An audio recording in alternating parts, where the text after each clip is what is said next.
ভাঙড় কাণ্ডে সোমবারের পর ফের আজকে তলব। ভাঙড়ে তৃণমূল কর্মী রাজু নস্কর খুনের মামলায় এদিন তলব। নওশাদ সিদ্দিকী সহ ৬৮ জনের নামে দায়ের হয়েছিল অভিযোগ। আজ সকাল ১১টার সময় সিআইডি তলব করলেও দুপুর ৩টের পর ভবানী ভবনে আসেন নওশাদ সিদ্দিকী, এমনটাই সূত্র মারফত খবর।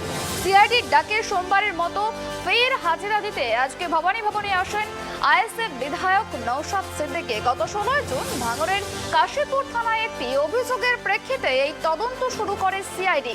তাতেই সোমবার সিআইডি তলব করে নওশাদকে। পঞ্চায়েত ভোটে ভয়ঙ্কর সন্ত্রাস চলেছে ভাঙড়ে, গুলি বোমা পড়েছে মুড়ি মুরগির মতো। শুধু তাই নয়, ঝরেছে রক্ত এবং প্রাণও গিয়েছে বহু মানুষের। পঞ্চায়েত ভোটে হিংসার ঘটনায় তদন্তভার নেয় সিআইডি। এরপর ভাঙড়ের আইএসএফ বিধায়ক নওশাদ সিদ্দিকীকে তলব করা হয় ভবানী ভবনে। সেই তলবের সাড়া দিয়ে গত সোমবার দুপুরে সিআইডির অফিসে যান নওশাদ। চলে ২ ঘন্টার জিজ্ঞাসাবাদ পর্ব। ফের আজকেও তলব করা হয় তাকে। এছাড়াও কাশীপুর থানায় যে অভিযোগ দায়ের হয়েছে সেখানেও নওশাদের নামে ষড়যন্ত্রের অভিযোগ রয়েছে।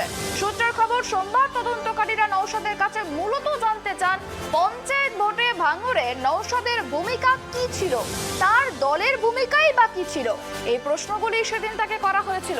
আজকেও সমস্ত উত্তরই জানার চেষ্টা করবে সিআইডি, এমনটাই সূত্রের খবর। এই বিষয় নিয়ে আমরা আরো বিস্তারিত জানবো। আমাদের সঙ্গে টেলিফোন লাইনে জুড়ে গিয়েছেন আমাদের প্রতিনিধি অভ্রদীপ। অভ্রদীপ, যে বিষয়টা জানতে চাইবো যে নওশাদকে ভবানী ভবনে তলব করা হয়েছে, গতকাল তলব করা হয়েছিল, ফের আজকেও আবার তলব করা হয়েছে, কি জানা যাচ্ছে? দেখো, তোমাকে যেটা প্রথমেই জানিয়ে রাখবো, আজকে সকাল ১১টার সময় কিন্তু বিধায়ক নওশাদ সিদ্দিকীকে তলব করা হয়েছিল সিআইডির তরফে ভবানী ভবনে। কিন্তু তিনি, আমরা যেটা দেখতে পেলাম যে তিনি ২টোর পরে ভবানী ভবনে এসে ইতিমধ্যেই উপস্থিত হয়েছেন। এখন কিন্তু তার জিজ্ঞাসাবাদ পর্ব চলছে, যেমনটা আমরা জানতে পারছি।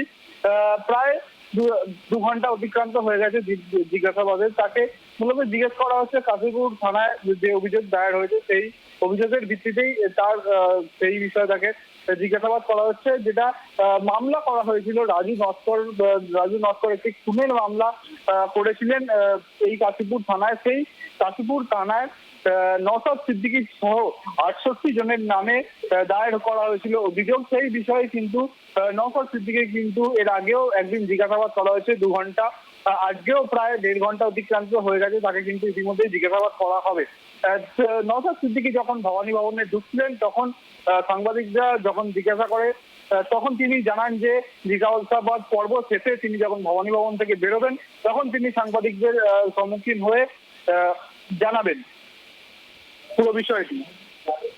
একেবারে অনেক ধন্যবাদ। যে বিষয়টা জানতে পারলাম যে নওশাদ সিদ্দিকীকে তলব করা হয়েছে ভবানী ভবনে, তিনি কিন্তু সেখানে পৌঁছে গিয়েছেন এবং সেখানে তাকে এখনো পর্যন্ত জিজ্ঞাসাবাদ করা হচ্ছে। প্রায় ১.৫ ঘন্টা থেকে ২ ঘন্টা অতিক্রান্ত হয়ে গেছে এবং যখন তিনি ভবানী ভবনে প্রবেশ করছিলেন সাংবাদিকরা তখন তাকে জিজ্ঞেস করেন এই বিষয় নিয়ে। তখন তিনি জানিয়েছেন যে তিনি ভবানী ভবন থেকে বেরিয়েই সাংবাদিকদের মুখোমুখি হয়ে সমস্ত প্রশ্নের উত্তর দেবেন।